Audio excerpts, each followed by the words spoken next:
ponto: a construção de um firme desejo de mudança, seguido de uma ação de mudar.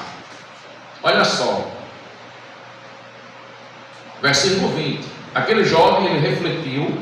Depois que ele refletiu, ele tomou consciência, ele percebeu o seu erro. Aí veio o quarto ponto: ele construiu um firme desejo de mudar, seguido de uma ação. Preste atenção nisso aqui. Ele disse assim: eu vou mudar. E aí depois que ele disse eu vou mudar, ele imediatamente agiu para mudar mesmo. Versículo 20 diz assim: e levantando-se, foi ter com o seu pai. Ele não somente disse que ia, levantar-me-ei e irei ter com meu pai. Se levantou e foi. Vinha ele ainda longe, quando seu pai o avistou, e compadecido dele, correndo, o abraçou e o beijou. E o filho lhe disse: pai, pequei contra o céu diante de ti, já não sou digno de ser chamado teu filho. Veja bem, aquele jovem naquele momento, ele teve uma ação de mudar. Quantas pessoas estão todos os dias dizendo assim: eu vou mudar, eu vou deixar de fazer isso. Às vezes o filho faz uma coisa, aí o pai é muito triste, a mãe, chega a dar um conselho: meu filho, você me deixou tão triste com a sua atitude, você fez isso, você envergonhou a família, você fez isso, a gente está sofrendo por causa disso. Não, está certo, eu não vou fazer mais não, eu não vou fazer isso aí nunca mais. Quando dá no outro dia faz pior. Será que isso não acontece? Às vezes acontece também na vida espiritual. Olha, vamos aceitar Jesus para você ter o perdão dos seus pecados. Eu vou aceitar, vamos deixar para amanhã.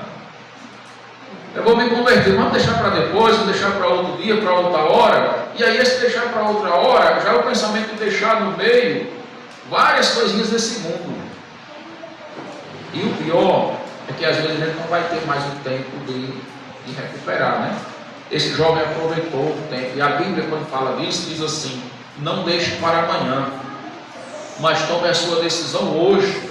Hoje, se você ouvir a voz do Espírito, não faça como os israelitas fizeram no deserto. Não endureça o coração, mas receba hoje mesmo. Joel diz assim: agora mesmo, diz o Senhor, convertei-vos a mim de todo o vosso coração. Sabe por quê? Porque você não sabe se o amanhã vai existir para você. Então a gente tem que aproveitar o momento que se chama agora. Por isso aquele jovem foi tão rápido, meteu os pés, imediatamente se levantou e foi ter com o pai.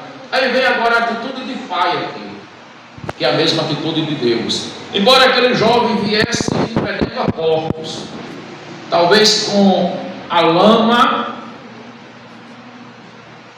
do chiqueiro na sua roupa, ele estava maltrapilho mesmo, ele estava com roupa de mendigo, fedorento, sem sabonete, sem banho, sem perfume, sujo, cabelo cheio de terra. Talvez não desse nem para conhecer, mas o pai conheceu. Aquele filho, quando chega, olha o que acontece aí. O pai se compadece dele. O pai viu o filho, de longe o pai viu o filho. A primeira coisa, você tem visto o seu filho? Qual o olhar que nós temos para os nossos filhos? Aquele olhar, ali foi um olhar de, diz que ele viu o filho se compadecer, teve um olhar de compaixão. Você sabe que Deus olha lá do céu para nós, e mesmo vendo a gente afogado no chiqueiro de porcos do pecado, fedendo a lama de porco, Deus olha para a gente com compaixão, e o olhar de Deus é um olhar de tentar nos resgatar. Será que nós temos olhado para os nossos jovens, para os nossos filhos? Será que nós temos olhado para as pessoas, como Jesus falou, assim, olhem para os campos estão brancos, estão precisando ser colhidos. Eu até hoje carrego comigo uma experiência que eu tive uma vez, uma pessoa que se dizia cristã, e aí a gente uma vez conversando, falando sobre as desgraças que esse mundo vem provocando na vida dos jovens, essa pessoa disse assim: pastor, meus filhos estão todos criados. E é muito triste quando você vê a pessoa com um pensamento desse, uma pessoa cristã que diz assim: olha, os meus filhos estão criados, Então eles não têm mais esse perigo aí. É isso que a pessoa está dizendo. Não tem mais esse perigo aí. Os outros que tiverem filhos, que se virem, para mim tanto faz. Se perder ou não se perder, não estou nem aí. Os meus eu já criei, já são adultos, já sabem andar com as próprias pernas, não estou nem aí. Meus irmãos, isso é terrível. É terrível. Porque nós temos que olhar para o mundo como Jesus olhou. Será que esses filhos não vão ter filhos também? Essa pessoa não vai ter netos? E infelizmente não passou muito tempo. E todos os filhos dessa pessoa já criados se perderam. Está vendo? Criados. E às vezes a gente pensa assim, o nosso filho está criado. Não está em perigo não. Converse com seu filho. Converse com seu filho. Seja mestre, mestra, seja professor em casa do seu filho e da sua filha. E seja um exemplo. Então aquele pai, ele olha, assim como Deus olhou. A Bíblia diz que Deus olhou para nós, do alto dos céus, e Deus teve compaixão, e deu o seu Filho, para que todo aquele que nele crê, não pereça, mas tenha a vida eterna. Depois de olhar, aquele pai se compadeceu. O pai, ele tem compaixão do filho, da filha, porque nenhum pai quer que seu filho, nem sua filha se perca. Depois, a Bíblia diz que aquele pai correu ao encontro, ele foi buscar, né? O filho já vinha, ele foi encontrar. Outra coisa interessante, que ele abraçou e beijou o filho. O filho sujo, maltrapilho, como a gente usa aquela palavra bem conhecida, fedorento, sem banho, sujo mesmo, fedendo um pouquinho a porcos, mas o pai abraçou e beijou o filho.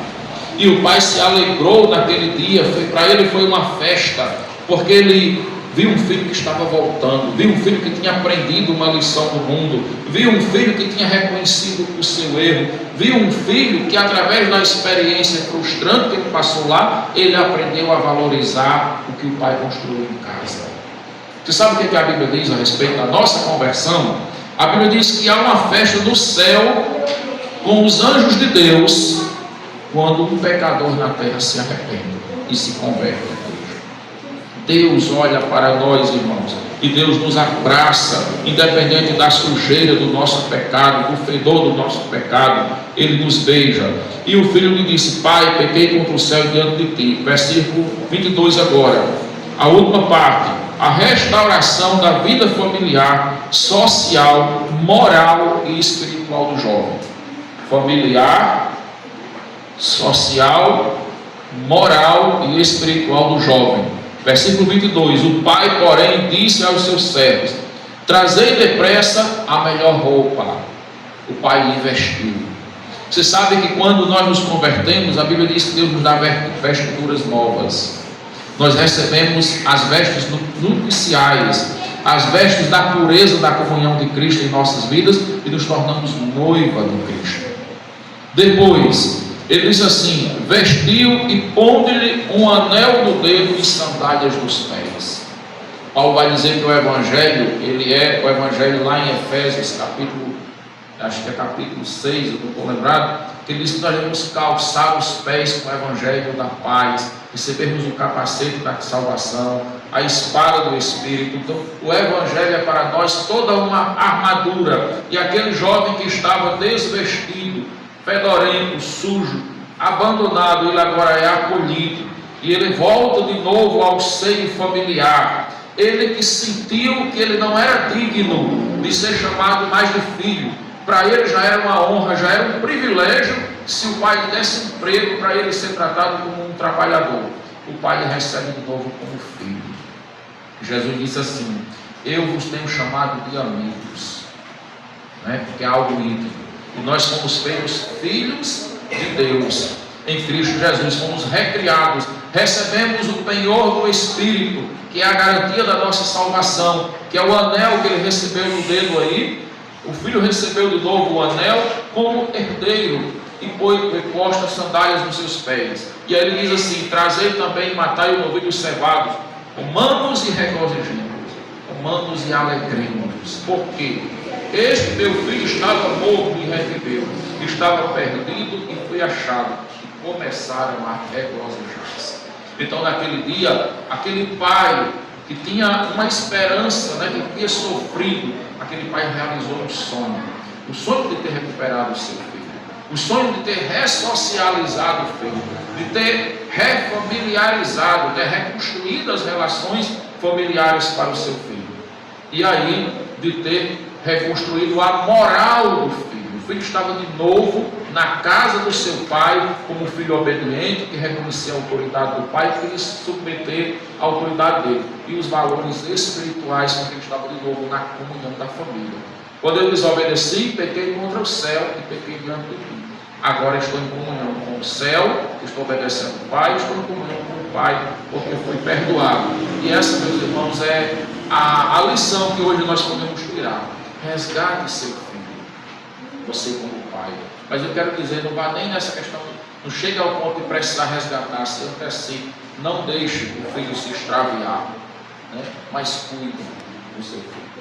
Se você é o filho, de repente aqui algum pai está como filho com o seu pai, siga esse espaço de reconstrução.